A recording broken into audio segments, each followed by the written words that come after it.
Bonjour à tous et bienvenue, moi c'est Electron et là derrière moi, j'ai un petit dragster, hein, la petite trotte qui permettrait à n'importe qui de s'envoyer dans la stratosphère. Bon, je plaisante, mais on est quand même sur un petit monstre, hein, 2 fois 1600 watts de puissance. Et je vais vous parler tout de suite de son prix, parce que malgré ces deux moteurs puissants, on est à 799 € sur le site de Geekbring. Dans cette vidéo, de toute façon, on va tout voir. La trotte qui est derrière moi, c'est la Q7 Pro Max. De toute façon, on va déballer le carton, on va regarder dans quel état je l'ai trouvé, avec quels accessoires j'ai pu la trouver, son degré de finition, puis j'emmènerai rider pour tester son accélération, sa puissance, pour voir un petit peu son confort, sa tenue de route. Bref, cette Q7 n'aura aucun secret pour vous à la fin de cette vidéo. Mais avant que la vidéo ne commence, il y a une chose très importante. Je vous invite les amis à me donner énormément de force en fonçant, vous abonner, en lâchant un petit commentaire. Installez-vous confortablement, j'envoie le très court générique et je vous reprends la tête dans le carton.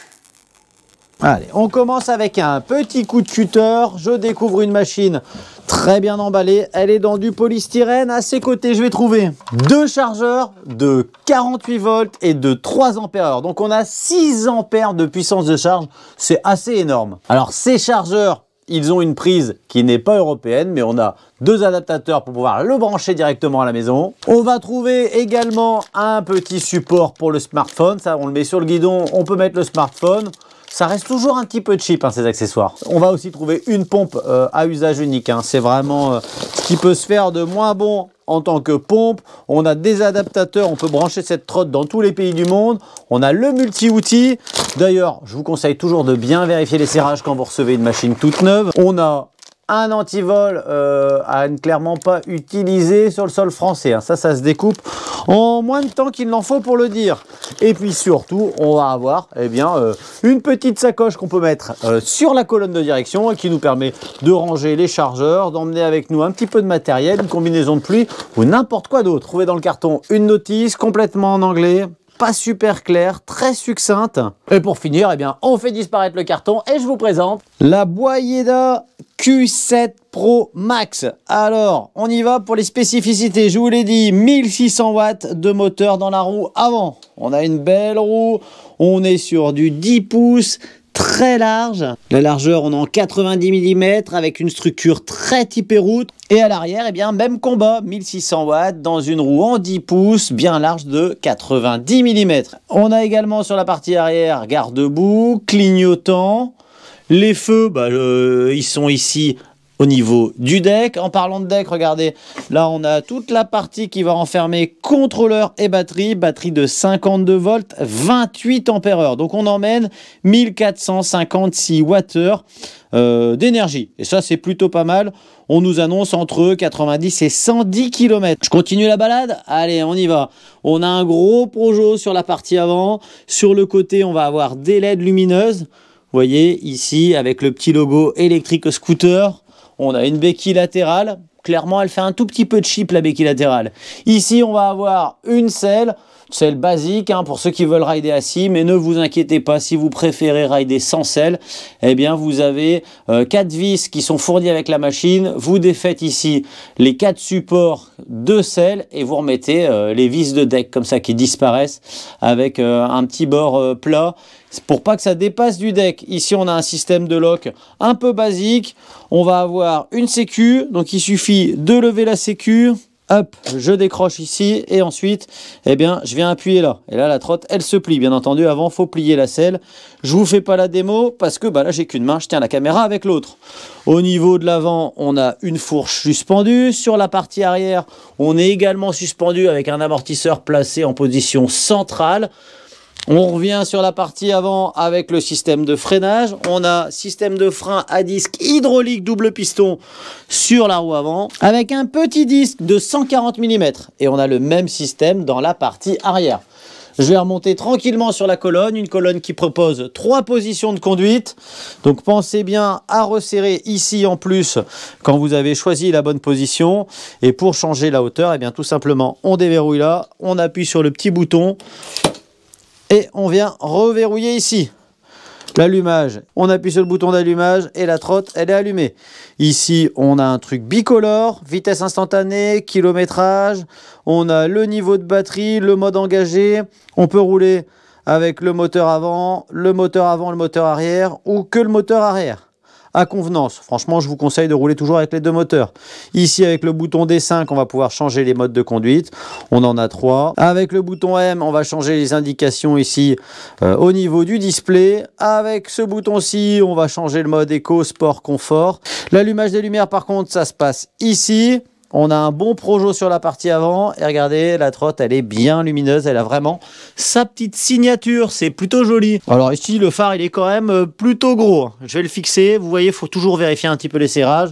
On a aussi un gros klaxon qui sonne très très fort et pour couronner le tout, on va avoir des clignotants qui peuvent également faire warning. Alors attention, c'est positionné que sur la partie arrière de la machine. Le tout semble plutôt solide. Au niveau des amortisseurs, ça semble plutôt ferme. Au niveau de la selle, hein, c'est toujours pareil avec ce type de trottinette. On est sur un truc qui nous permet de poser les fesses, mais qu'il faut bien serrer, bien verrouiller partout, parce que ça peut avoir tendance à bouger un petit peu. Bah écoutez, moi je trouve ça plutôt raisonnable. Ce que j'aime bien ici, c'est au niveau du contrôle. On va avoir vraiment une vraie sensation au niveau du freinage. On va avoir aussi ici, regardez, un rappel de toutes les commandes. On a les commandes qui sont ici, elles sont déportées là. Donc ça permet d'avoir accès à tout, de pouvoir allumer, éteindre la trottinette. Là, je vais avoir un accélérateur type demi-poignée moto. Wow, on a une belle nervosité, je viens de burner le carrelage. Et bien voilà, on a aussi des bonnes poignées, c'est bien caoutchouteux, on a un bon grip là-dessus, je trouve que la finition est pas mal, on a des gaines pour tout ce qui est câblage. Les cartes NFC, on en a une, on en a deux. Et bien voilà, on a fait le tour des spécificités. Et bien ce que je vous propose tout de suite là, je vais faire le gonflage des pneumatiques, vérifier tous mes serrages, direction l'extérieur pour le test de la machine. Allez, on est parti pour le petit test sympa de cette machine en extérieur.